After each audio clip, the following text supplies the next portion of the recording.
Et nous bénissons le nom de notre Dieu.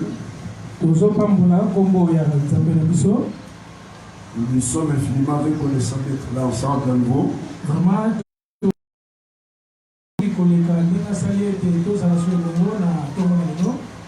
Le souvenir de sa parole qui dit Dieu est pour nous un refuge et un abri.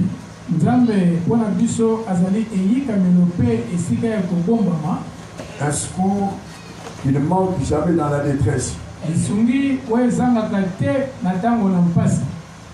Dieu est pour nous un refuge et un abri. Un secours qui ne manque jamais dans la détresse. C'est pourquoi nous sommes sans crainte même lorsque la terre tremble sur ses bases.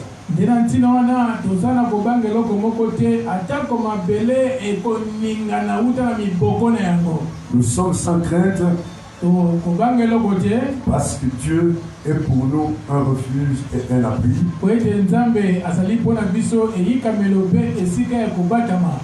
Un secours qui ne manque jamais dans la détresse.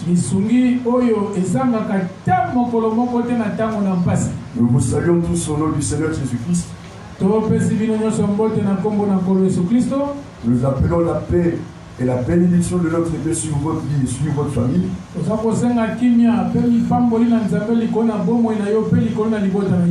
Nous appelons à nouveau la paix et la bénédiction du Seigneur sur cette terre, cette ville où nous habitons, sur notre pays.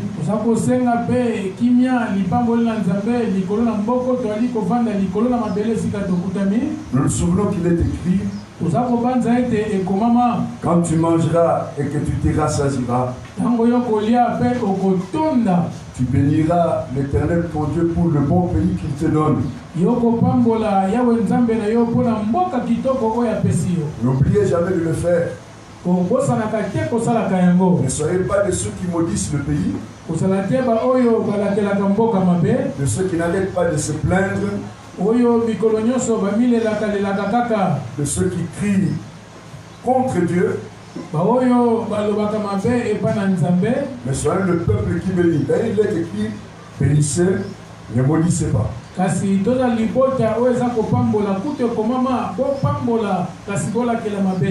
Nous allons relire Matthieu chapitre 16. Matthieu chapitre 16, verset 18. C'est là la parole du Seigneur Jésus. Il dit: et moi je te dis que tu es Pierre. Et que sur cette pierre je bâtirai mon église. Et que les portes du séjour des morts ne prévaudront pas contre elle.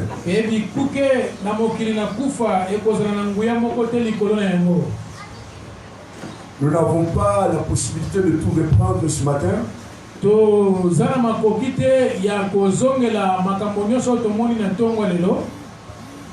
Et déjà, je vous annonce que si Dieu le veut, dans un autre séminaire, nous parlerons de l'église que Jésus bâtit. La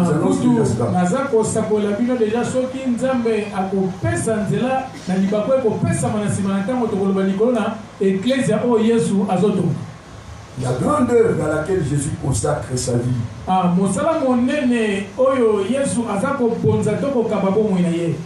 La grande œuvre pour laquelle il est venu dans le monde,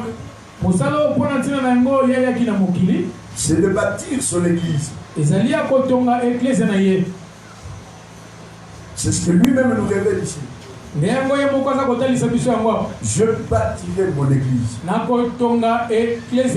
Nous avons vu que c'est l'accomplissement de tout ce que Dieu avait promis par les prophètes.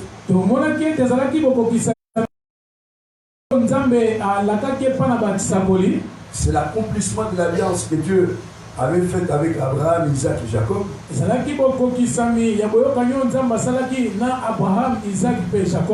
Et que trop souvent, il nous arrive de nous attacher à des aspects accessoires du ministère de Jésus.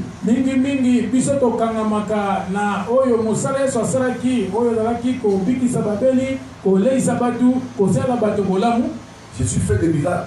Ndio, Yesu asalaka bikamwa. Il n'y a aucun doute à cela. Okokina kocha tembete. Jésus n'a jamais arrêté de faire des miracles. Tilelo Yesu nanu atika to alemba kosala bikamwa te. Même maintenant, Ata sikoyo il opère des miracles. asalaka bikamwa. Aujourd'hui encore, Lelo lisusu il sauve les malades. azobikisa babe. Aujourd'hui encore, Lelo lisusu il fait des choses extraordinaires. akosala makambo kitoko kokamwa. Mais l'aspect essentiel de son ministère, c'est de bâtir son église. Zokande mosala ya monene ya lotomo oya kosala na mokili ezali ya kotonga eklezia na ye. Alors la grande question que nous nous sommes posée, la première question que nous nous sommes posée, Otuna na yambo o tomitunaki, comment Jésus bâtit-il son église? ndenge nini Yesu azali kotonga eklezia na ye. C'est tellement important, mes frères et sœurs. Ndeko nanga basi mibali eza penza na motu ya mingi. Je répète que c'est une affaire qui te concerne. Naza kozongela ete eza likambo oyo etali yo. Ce ne sont pas des polémiques. Eza kaka te koluka kobenda maloba to koswana. Il ne faut pas écouter ces choses avec distraction en se disant bon, ça ne me concerne pas. Koyoka makambo nakidiba te komilobela ete makambo bakoteya etali ngai tete. Ce sont des histoires de pasteurs. Oyo eza makambo etali ba pasteur. Comment Jésus bâtit-il son église? Ndenge nini Yesu azali kotonga eklezia na ye. La Bible nous répond. Biblia eyanoli biso. Nous l'avons lu en Éphésiens chapitre 5. Totangaki yango na mokanda na Befeso mokapona mitano. C'est le point fondamental même de l'histoire de l'église. Utu yango nde esika ebandelo to evandiselo ewutelo ya lisolo na eklezia. La Bible déclare Biblia elobi en Éphésiens chapitre 5 na Befeso mokapona ngo na mitano au verset 25, molongo na tuku mibale na mitano. Marie, aimez vos femmes Mibali bolinga basi na bino comme Christ a aimé l'église lokola Kristo alingaki eklezia et qu'il s'est livré lui-même pour cette église. pe amipesaki ye moko mpona eklezia yango. Comment Jésus bâtit-il son église? Ndenge nini Yesu aza kotonga eklezia na ye? D'abord en l'aimant. Eloko na liboso na kolingaka eklezia yango. Il aime l'église. Alingaka eklezia. Il nous a aimé le premier. Alingaki biso moto na liboso. Vous remarquez que les apôtres, quand ils s'adressent à l'église, ils disent bien-aimé. Bokomona ete bantoma tambalali koloba liboso na lisanga mingi bakoloba ete balingami. Ils appellent les disciples de Christ les bien-aimés. Babengaka bayekoli ya Kristo bandeko balingami bandeko na bolingo. Des hommes et des femmes aimés. Basi pe mibali o balingami. Jésus est connu et doit être connu dans l'église comme celui qui nous aime. Ah, Yesu ayebani pe esengeli ayebana na eklezia lokola moto oyo aza kolinga biso. C'est comme ça qu'il est adoré en Apocalypse 1er chapitre verset 6. Nelo lengi wana bagumbameli na mokanda na mondiseli mokapona ya mbongolongo na mona motoba. À celui qui nous aime. Ye oyo epai na moto alingaka biso. Il nous aime. Ah, lingaka biso. Il nous aime au présent. Alingaka biso sika. De manière permanente. Na tango nyonso. De manière réelle. Pe na bosolo. De manière éternelle. Pe na seko na seko. Jésus nous aime. Yesu alingaka biso. Il est connu comme ça dans l'église. Na eklezia bayebi ndenge wana. Il doit être connu ainsi par l'église. Bongo eklezia sengeli eyeba Yesu lolenge wana. Comme celui qui nous aime. Lokola moto alingi biso. Un homme, une femme qui croit en Jésus, c'est une personne convaincue de l'amour de Christ. Ah, mobali to mwasi oya ndimi Yesu asa moto asukisami na motema na ete Yesu alingaka ye. C'est le point de départ de toute vie chrétienne véritable. Ah, ne yango ebandeli ya oyo etali esimbi bomo ya kimokristo oyo ya solo. Être convaincu de l'amour du Sauveur. Oyeba ete mopikisi alingaka ngai. Jésus est connu, Yesu ayebani, célébré et adoré dans l'église kumisiye bagumbameli na eklezia comme celui qui nous aime. lokola moto alingi biso. Donc, Jésus bâtit son église en l'aimant. Elingi koloba Yesu ali kotonga eklezia na ye na kolingaka eklezia. Et cet amour le conduit à se livrer lui-même pour Bongo l'église. bolingo wana aza nango mpona eklezia etindiki sikoyo ye amibonza ye moko mpona eklezia. Tout ce que l'église possède, elle le doit à l'offrande du corps de Christ. Nyonso oyo eklezia ezali kozwa ezali mpona nini? Ezali mpo ete Yesu andimaki kozwa nzoto na ye kokaba yango. Je répète tout. Nazozongela ete nyonso Le pardon des péchés, bolimbisa masumu, la délivrance des puissances des ténèbres, kokangolama na munguya ya molili ya la Satana, réconciliation avec Dieu, kozongisa boyokani na Nzambe, la bénédiction, lipamboli, la victoire sur Satan, elonga likolo na Satana, la victoire sur le péché. elonga likolo na lisumu. Tout ce que l'église possède, Nyonso eklezia ezwa elle le doit à la mort et à la résurrection de Jésus. C'est tellement sérieux. Nous sommes à une époque où beaucoup de doctrines et beaucoup de pratiques nient l'œuvre accomplie par Jésus.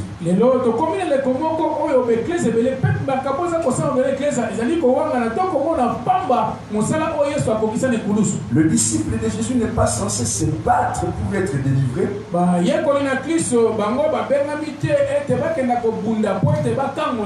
Il n'est pas censé se battre pour être béni. Il a reçu la délivrance. Il a reçu le pardon de péché. Il a reçu la bénédiction du fait que Christ a aimé l'Église et s'est livré lui-même pour l'Église. Si le pardon des péchés est un don de Dieu, le salut est un don de Dieu,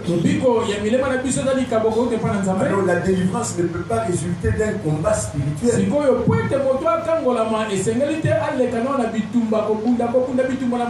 La délivrance est un don de Dieu. La bénédiction est un don de Dieu. Christ a aimé l'Église. Il s'est livré lui-même pour elle. Il bâtit son Église d'abord en se livrant lui-même pour elle. N'oubliez jamais cela.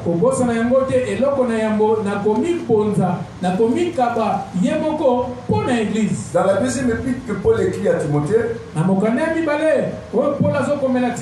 au premier chapitre,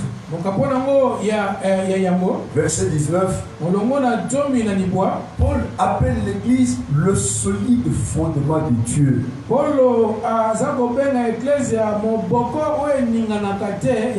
Le solide fondement de Dieu. Tout ce que nous avons et tout ce que nous possédons en Christ est solidement établi.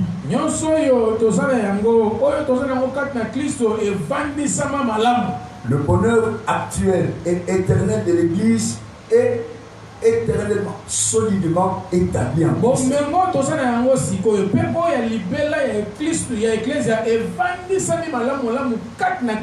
Christ se livre lui-même pour l'Église. Il se substitue à l'Église dans la présence de Dieu.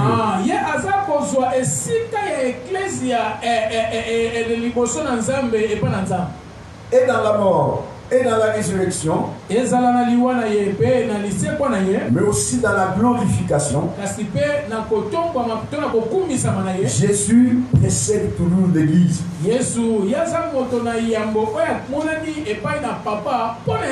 Il prend la place de l'Église. C'est pourquoi de son Église, l'Église qu'il bâtit, il dit: le séjour de mort ne prévaudront pas contre elle.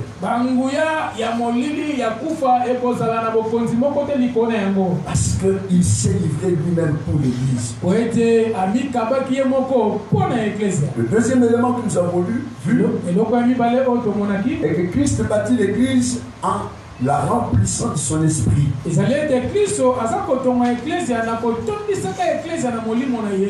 donne son esprit à ceux qui lui appartiennent.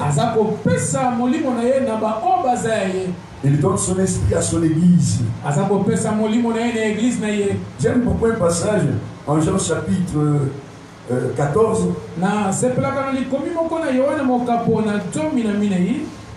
Jean chapitre 14. Jean 14.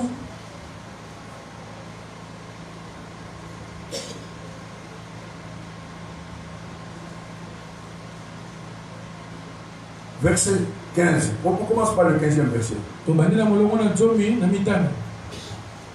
Si vous m'aimez, gardez mes commandements. Et moi je prierai le Père, et il vous donnera un autre consolateur, afin qu'il demeure éternellement avec vous. L'esprit de vérité que le monde ne peut recevoir, parce qu'il ne le voit point et ne le connaît point. Mais vous le connaissez et il demeure avec vous et il sera en vous. Kasi bino boyebi pe azako umela toko vanda elongona bino pe akozala kati na bino. Je ne vous laisserai pas orphelin. Nakotika bino bana betikete. Je viendrai à vous. Nakoya kati na bino. Encore un peu de temps et le monde ne me verra plus. Na simana mwatango moke mokili ekomona ngasute. Mais vous me verrez. Kasi bino bokomona ngai. Car je vis et vous vivrez aussi. Wete nazana bomo bino pe bokozana bomo. En ce jour-là, vous connaîtrez que je suis en mon Père. Que vous êtes en moi. Et que je suis en vous.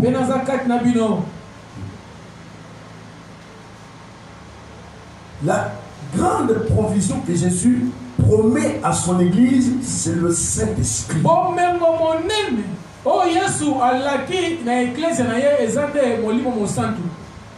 Nous disons ces choses avec beaucoup de tristesse. On voit beaucoup de serviteurs de Dieu parce qu'ils veulent beaucoup plus de puissance, beaucoup plus de notoriété, qui vont chercher des puissances des ténèbres.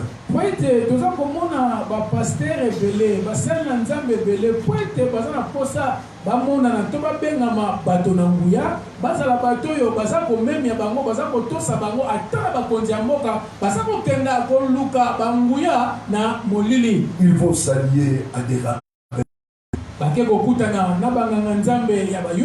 Ils vont recevoir des onctions sataniques.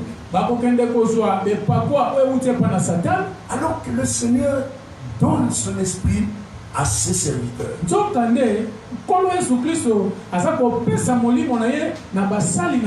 n'est pas parce qu'il ne se passe rien autour de toi que tu n'as pas le Saint-Esprit. Ce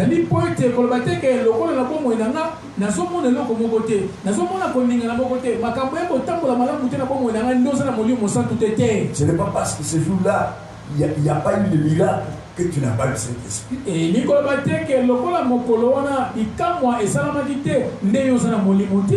L'Esprit n'a pas été donné pour faire le miracle.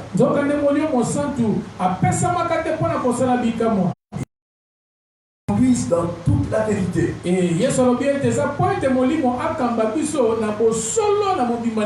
Donc Jésus bâtit son église en l'aimant. En se livrant lui-même pour elle, en la dotant de son esprit, il remplit les siens de son esprit. Et quatrième élément important, Jésus bâtit son église par la prédication de l'évangile. C'est la prédication de l'évangile qui fonde l'église.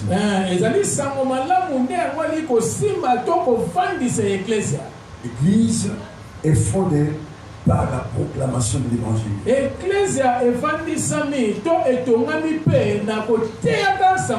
C'est l'évangile, qui sauve les pécheurs qui vont désormais faire partie de l'église. C'est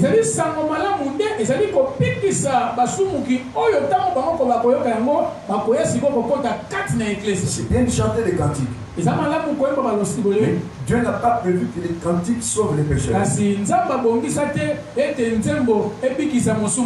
bien d'organiser des conventions, des congrès, des séminaires. Mais seule la prédication de la croix sauve les pécheurs.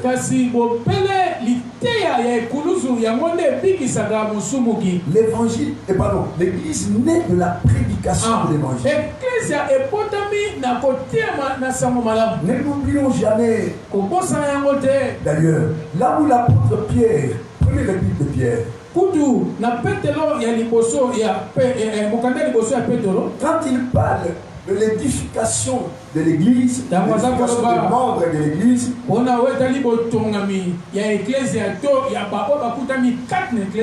par quoi? Par où commence-t-il? Première épître de Pierre, chapitre 2, verset. Rejetant donc toute malice et toute ruse,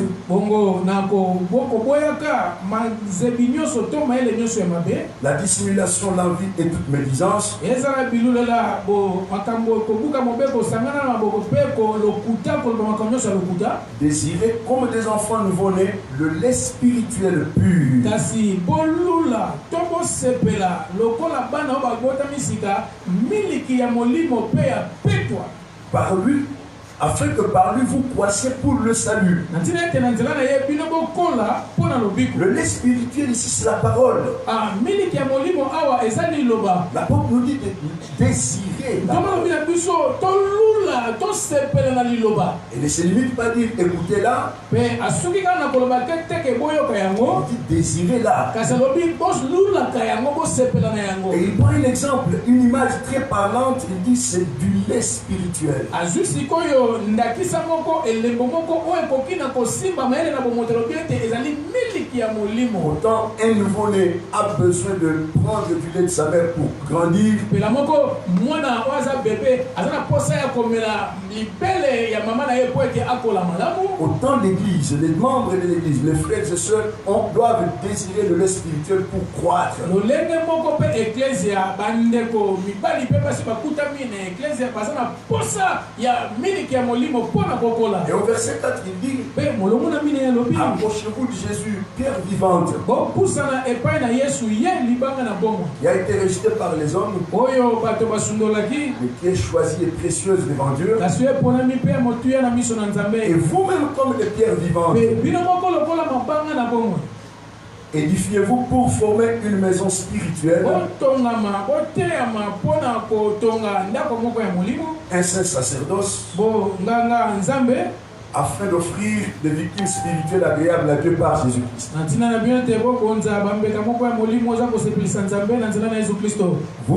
Vous remarquerez que dans beaucoup de milieux aujourd'hui, je l'ai dit, je le répète, nous négligeons la prédication. nalobaki yango pe naza kosongela yango toza penza kocha esika ya malamu te o ezali mosala ya lite ya Dieu ya sango malamu. Ça commence par nous prédicateurs. Eza ko bande pa na biso moko batei. Le prédicateur a l'impression que simplement prêcher ça ne le valorise pas assez. Motei aza komona ete soki na tikalika na kotea eza ko pesa na penza motu ya moko te soko changa na sika na penza o longo banite. Il doit faire des déclarations. Esengeli abana koloba manoba. Il doit faire des miracles. Esengela sala un authentique serviteur de Dieu n'est pas concerné par ces choses-là. Il est demandé au prédicateur de prêcher. Et à Dieu de confirmer sa parole par des miracles, des signes.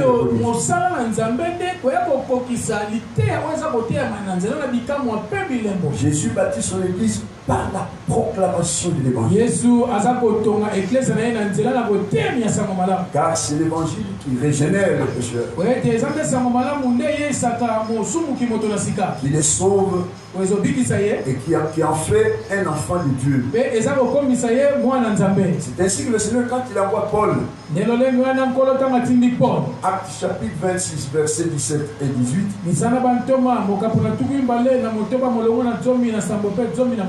le mandat qu'il confie à Paul est clair.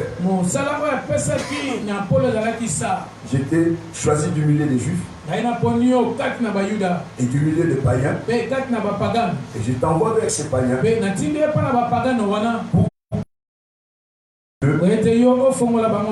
afin qu'ils passent des ténèbres à la lumière, de la puissance de Satan à Dieu, afin que lorsqu'ils croiront en moi, ils reçoivent en mon nom le pardon de leurs péchés et l'héritage avec les sanctifiés.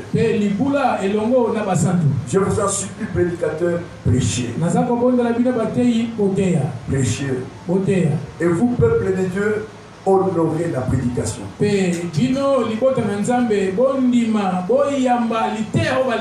Désirez la parole. Dans beaucoup de milieux, on a fait un choix catastrophique aujourd'hui. On a pu bien faire de remplacer la prédication par des campagnes de prière comme on les appelle. On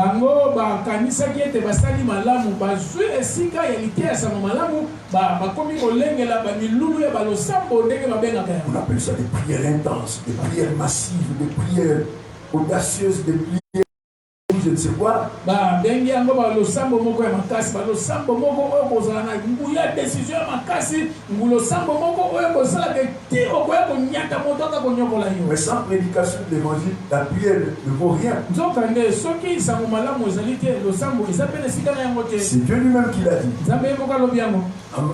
Proverbe chapitre 28, verset 13.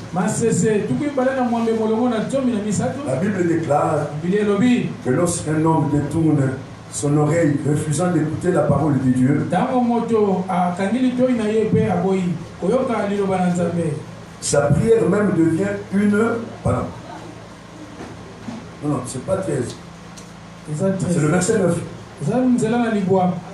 13 dit, celui qui casse ses transgressions prospère. C'est le verset 8. 9, pardon, 9. Proverbe 28, verset 9. La Bible déclare, lorsqu'un homme détourne son oreille, refusant d'entendre la loi de Dieu, sa prière même devient une abomination aux oreilles de Dieu. Alors nous allons ajouter un élément important aujourd'hui, toujours pour répondre à notre question, comment Christ bâtit-il son église?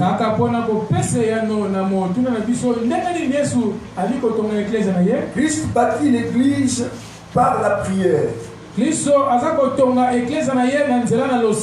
D'abord en s'offrant lui-même, en donnant son esprit à son peuple, par la prédication de l'évangile et par la prière. Nous allons lire la première épître de Paul à Timothée, chapitre 2. Première épître de Paul à Timothée, chapitre 2, à partir du premier verset. J'exhorte donc avant toute chose à faire des prières,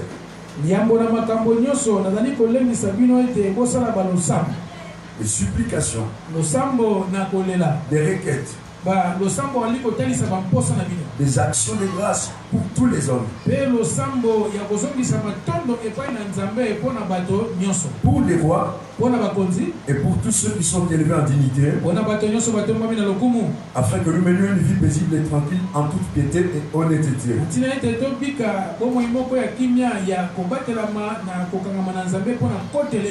L'apôtre ajoute que cela est bon et agréable devant Dieu notre Sauveur, qui veut que tous les hommes soient sauvés et parviennent à la connaissance de la vérité. Car il y a un seul Dieu et aussi un seul médiateur entre Dieu et les hommes, Jésus-Christ, homme,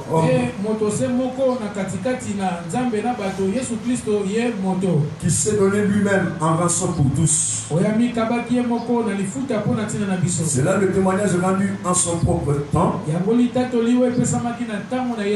Et c'est pour ce témoignage que j'ai été établi prédicateur et apôtre. J'ai dit la vérité, je ne mens pas, chargé d'instruire les païens dans la vérité et dans la foi.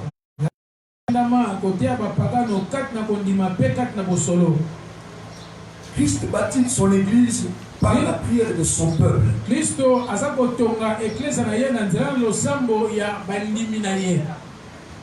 Le premier exemple de la prière dans l'avancement de l'œuvre de Dieu, nous l'avons en Christ lui-même.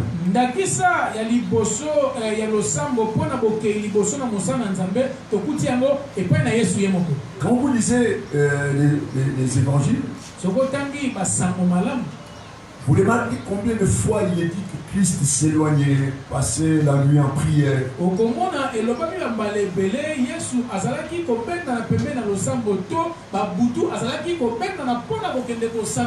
Il s'est retiré de la foule et de ses disciples pour aller prier.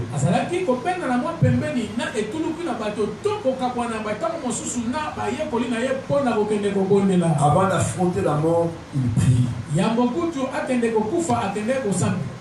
Même sur la croix, il prie.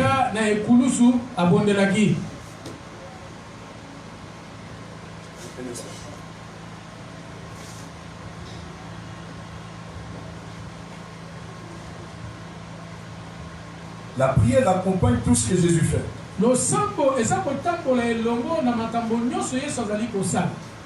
Il bâtit son église en priant. Et quand il s'en va, nous voyons l'église prier. Je ne parlerai pas de toute la prière. Je parle d'un aspect particulier de la prière que trop souvent nous avons oublié dans l'église. C'est la prière pour le salut des autres. La prière que nous connaissons beaucoup, c'est pour demander le mariage, le pain, la nourriture, l'argent. Ce sont des bonnes prières. Dieu les veut aussi. Dieu les agrée aussi. Il les exauce. Mais nous parlons ici d'un aspect particulier de la prière. C'est la prière pour le salut. L'Église se doit de prier pour le salut.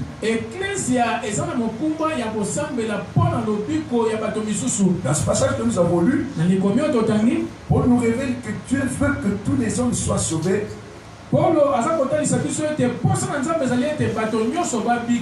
et que tous les hommes parviennent à la connaissance de la vérité. Donc l'église doit avoir le même désir. Le disciple doit avoir le même désir. Et il doit exprimer ses désirs à Dieu. Il doit prier pour le salut des hommes. L'église ne prie jamais contre quelqu'un. Nous devons prier pour tous les hommes. C'est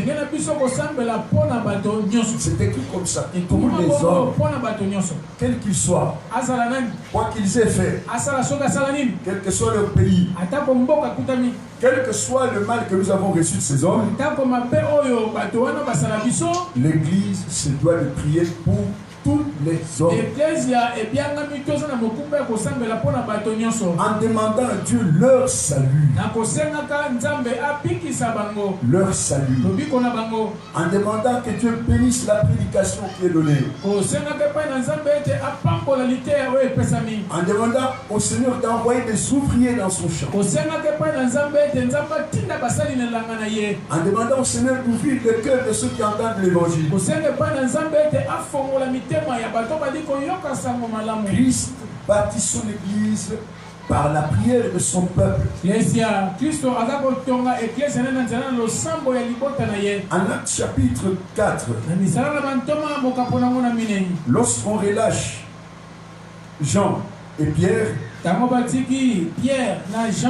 ils avaient été jugés, flagellés. Quand on les relâche, nous lisons en Actes chapitre 4, verset 23. Après avoir été relâchés, ils allèrent vers le leur, c'est-à-dire vers l'église. Et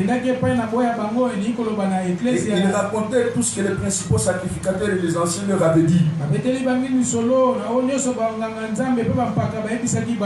Lorsqu'ils l'eurent entendu, ils élevèrent à Dieu la voix tous ensemble. L'église se doit d'élever la voix à Dieu dans son ensemble.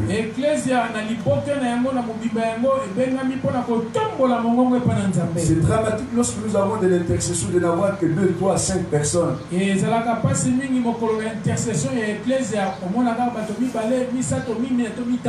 élevèrent la voix à Dieu tous ensemble.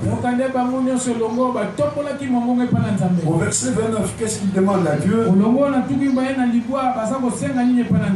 Ils disent à Dieu: et maintenant, Seigneur, vois leurs menaces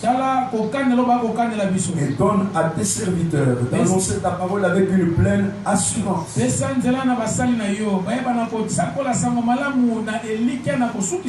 En étendant ta main, pour qu'il se fasse des guérisons, des miracles et des signes par le nom de ton saint serviteur Jésus. L'Église doit porter le travail de la prédication par la prière.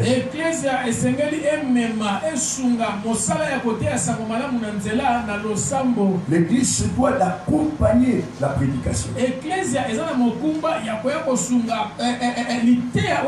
Nous ne sommes pas tous des prédicateurs, mais nous devons prier pour la prédication. Prier pour les prédicateurs. Ils sont la cible privilégiée de Satan et de ses démons.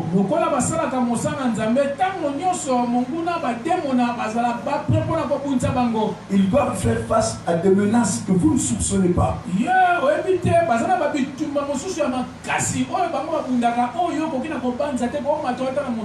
Ils disent au Seigneur, vois leurs menaces.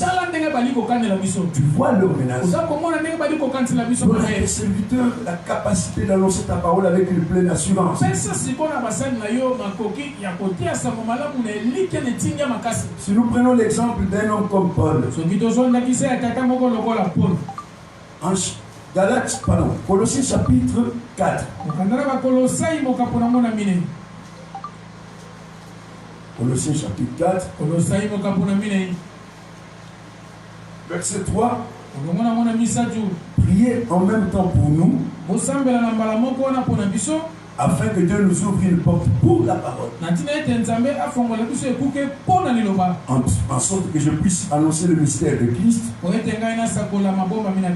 pour lequel je suis dans l'échelle, et le fait connaître comme je dois en parler. Le fait connaître comme je dois en parler. Un homme qui priait abondamment comme Paul, mais il demande en même temps la prière de ses frères et sœurs.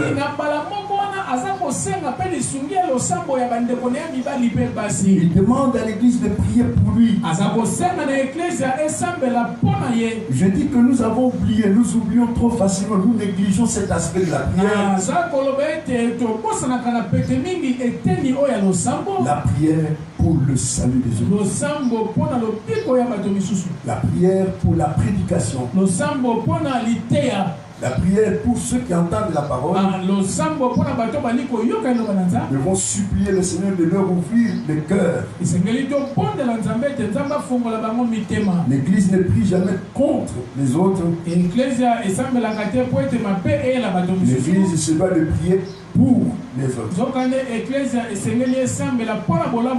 pour qu'ils soient sauvés. C'est ce que lui-même Paul nous dit en Romains chapitre 10. J'espère que chacun de nous en fera sa propre prière. Romains chapitre 10, premier verset. Frère, le vœu de mon cœur et ma prière à Dieu pour eux est qu'ils soient sauvés.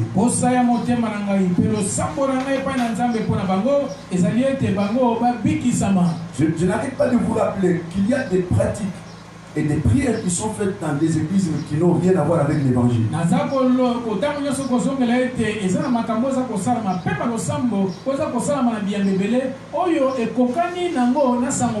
Au moment où Paul écrit ces choses, il avait déjà beaucoup souffert de la part des Juifs. Et d'ailleurs, chaque fois qu'il était au contact des Juifs, il le faisait souffrir. Mais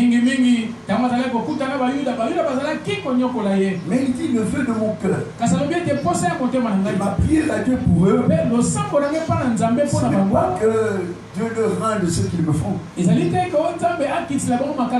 Ce n'est pas que le Seigneur rendre à l'expéditeur ce qu'il m'a envoyé.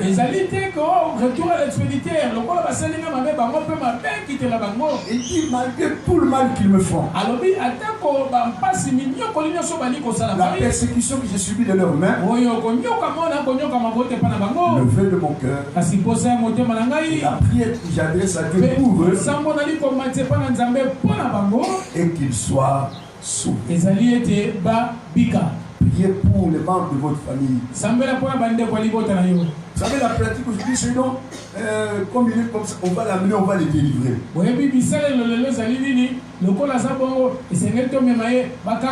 Non, il faut prier que lui aussi croit en Christ. Qu'il soit sauvé. Vous savez, nous imaginons que nous pouvons remplacer le salut par la délivrance qui se fait dans nos permanences.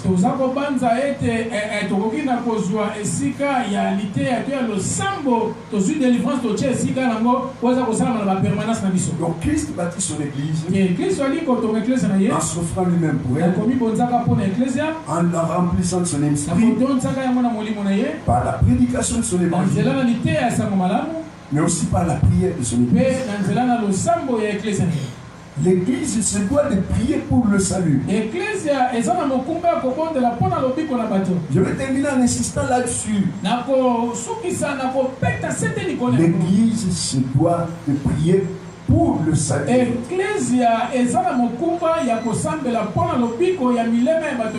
Jamais contre les autres. Oh, nous allons répandre le feu sur nos ennemis. Nous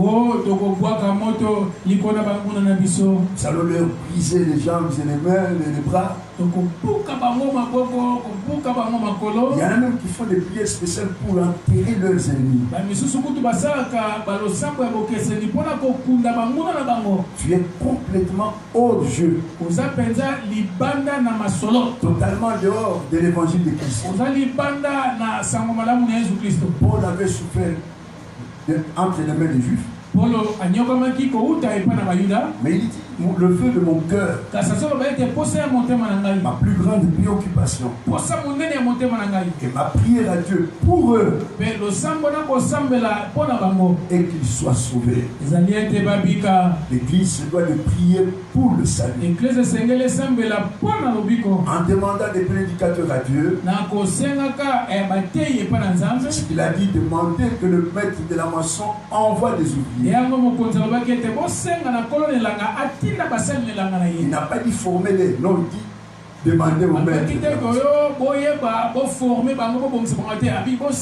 Demandez-lui qu'il les envoie. Et quand Dieu envoie les prédicateurs, il faut les accompagner par nos prières.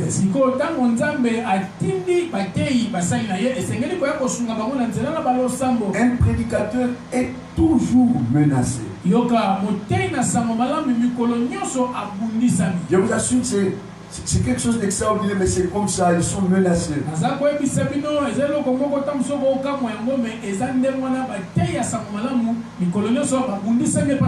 Dans leur corps, dans leur foyer, dans leur famille, parfois même dans leurs églises.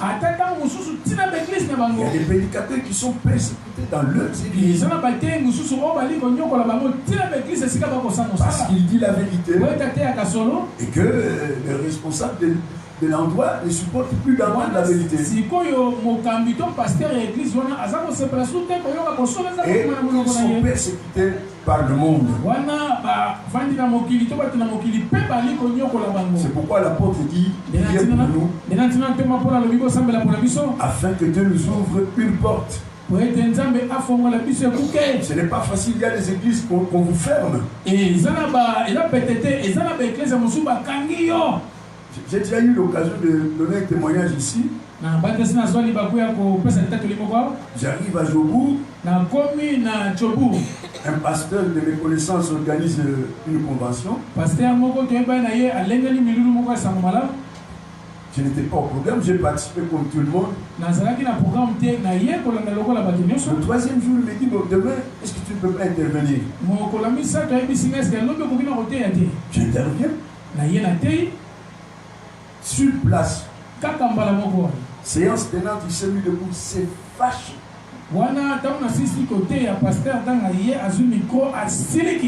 Je ne vous dirai pas ce qu'il a dit à cet instant-là. Tout le monde a remarqué qu'il était fâché.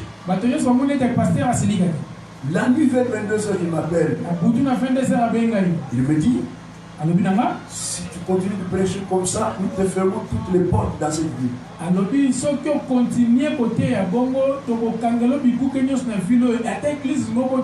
Mais ce qui m'étonne, c'est que des années après, il y a un ami pasteur aux États-Unis qui me dit,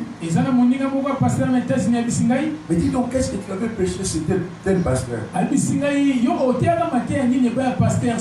nous avons reçu un frère ici. Il me dit, mais pasteur, José avait prêché des choses merveilleuses. Mais le pasteur de l'assemblée s'est fâché.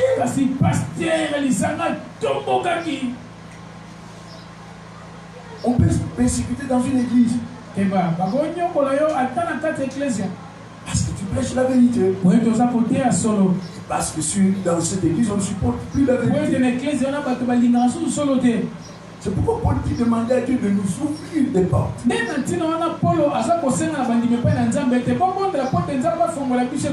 a des responsables d'église qui ferment les portes de leurs églises à la vérité.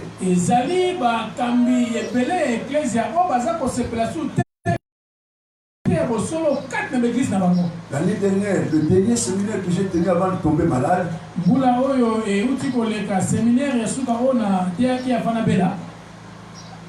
j'ai commencé mardi comme on a commencé ici. Et on arrive dimanche.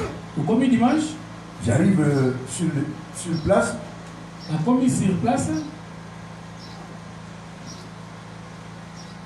Ben, je suis désolé, aujourd'hui je ne peux pas crier. J'espère qu'ils m'entendent quand même. Ça va beaucoup mieux. Alors, dimanche, j'arrive.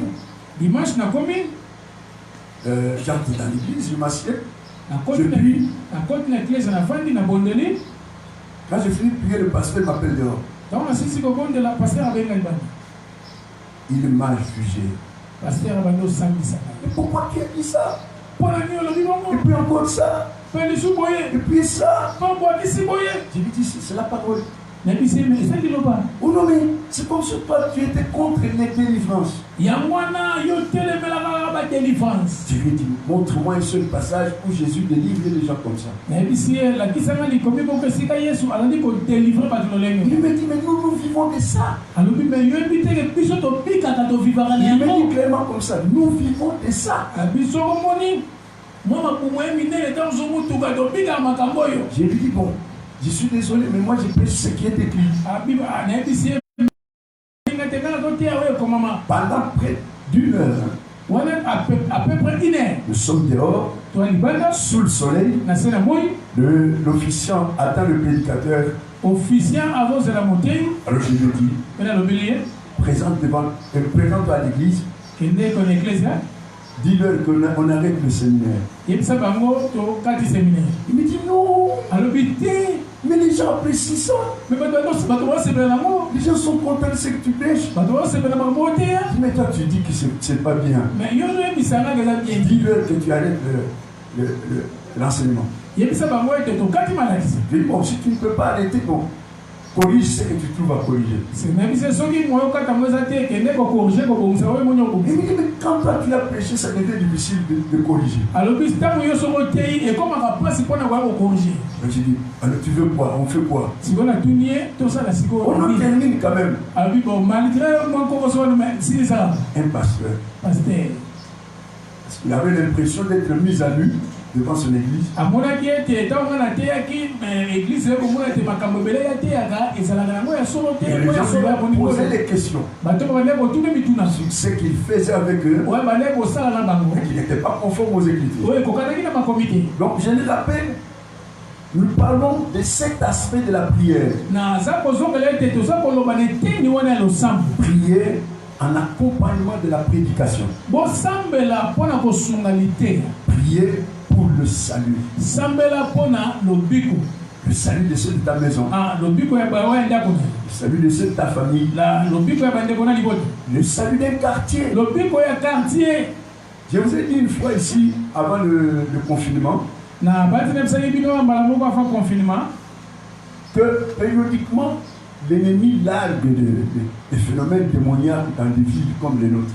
naba engomba lokola biso na mwa bileko moko esale makambo nguna atinda ka makambo moko ya mabe kati na bato. Je crois que le phénomène kuluna est une vague du monde des ténèbres. Na banzi ete même phénomène ya kuluna eza mopepe moko ewuti na mokili ya molili. Et que nous devons prier. O esengeli to sambe. Demander à Dieu d'arrêter ces choses. Senge pa na nzambe atelemisa makambo. Et sauver ces jeunes. Ya kobikisa bilenge wana. Les délivrer d'un tel esprit. Kokangola bango na molimo wana. Faut prier. Faut kopondela Pour le salut. L'apôtre Paul me dit, le vœu de mon cœur et ma prière pour mes frères et qu'ils soient sauvés. Je n'ai pas fini la lecture, il dit car je leur rends témoignage qu'ils ont du zèle pour Dieu.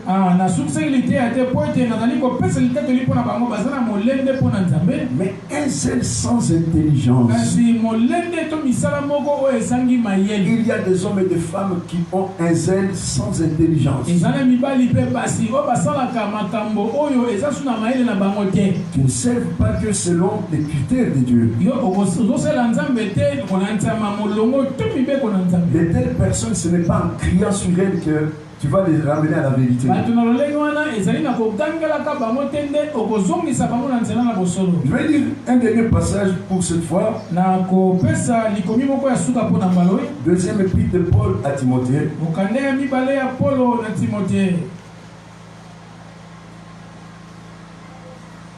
Si Dieu nous accorde le temps, nous reviendrons sur d'autres aspects de cet enseignement. Je vous l'ai promis.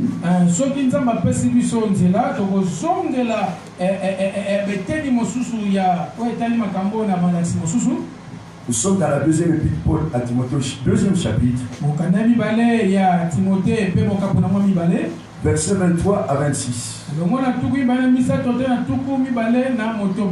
Repousse les discussions folles et inutiles.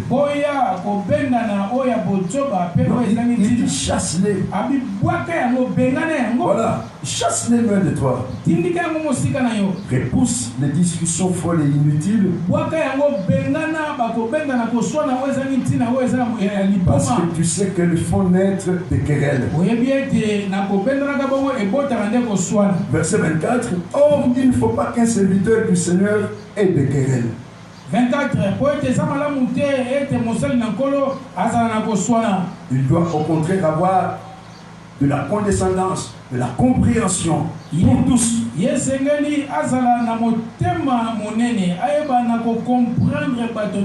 doit être propre à enseigner. Il doit être doué de patience. Patience. Il doit redresser avec douceur.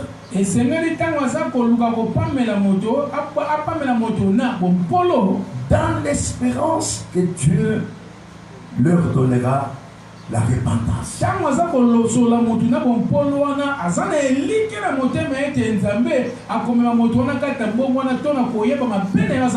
Et que, je termine, et que pour que ces personnes arrivent à la connaissance de la vérité et que revenus à leur bon sens, ils se dégageront des pièges du diable qui s'est emparé d'eux pour les soumettre à sa volonté.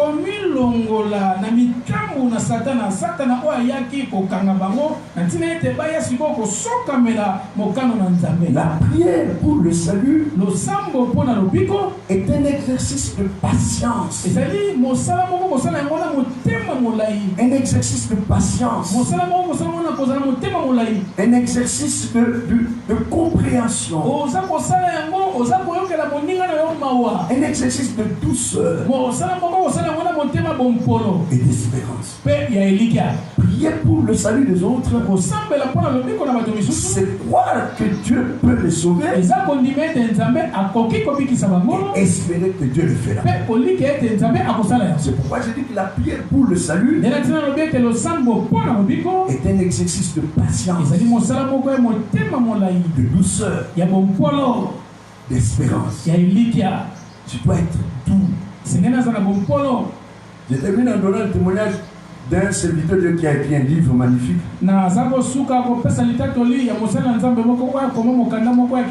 sur la prière. Je dois l'avoir quelque part.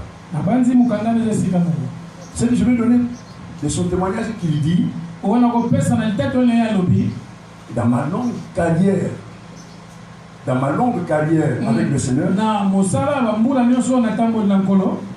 j'ai vu le Seigneur exaucer certaines de mes prières instantanément. Sitôt demandé, sitôt reçu.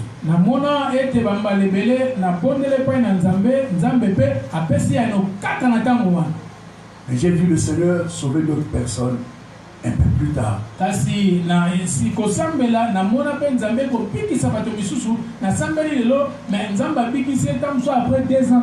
puis il va dire, j'ai prié même pour quelqu'un, Dieu l'a sauvé plus de 30 ans après.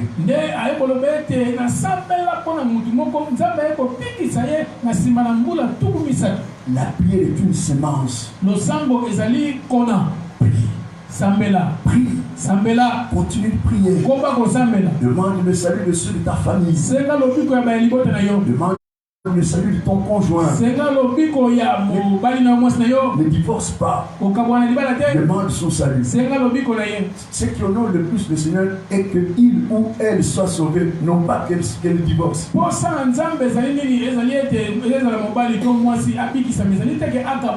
Si ce n'est facile de divorcer avec une épouse ou avec un mari et les enfants, tu vas divorcer d'avec eux.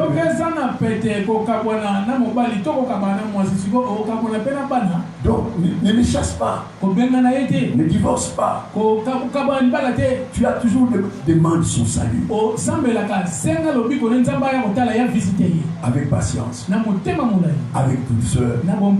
Condescendance signifie en te mettant jusqu'à ce niveau.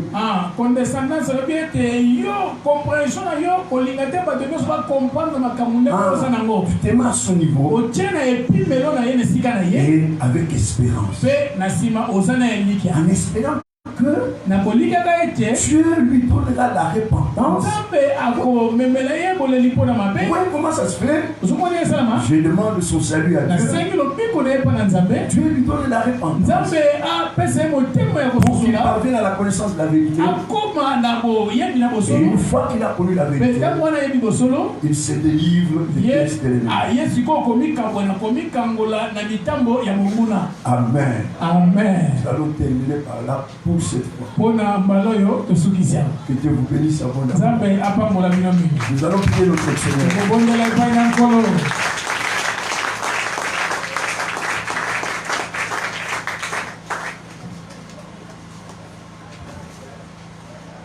Rendons grâce à Dieu pour cet enseignement. Peut-être que tu n'as pas tout compris. Peut-être d'ailleurs il est impossible de tout comprendre tout de suite. Mais le Seigneur qui t'a parlé est capable de te faire comprendre sa volonté. Remercions le Seigneur parce que là où il parle, il agit. Il sauve. Il délivre. Il guérit. Il répare. Il répare. Bien, bénissons le nom du Seigneur.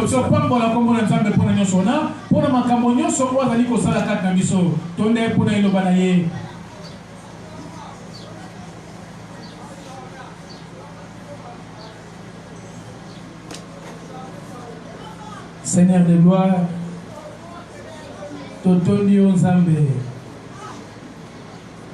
on a batako kitoko Nzambe tolekisi na présence na yo. Seigneur koyoka yo, c'est une grâce, c'est un don que nous recevons Seigneur de ta part. Merci pour na batako kitoko Nzambe, oyo sepelaki Nzambe kolobela biso. Oyo sepelaki Nzambe ko sangisa biso nzinga na liloba na yo. Merci Yahweh Nzambe pour être comme maman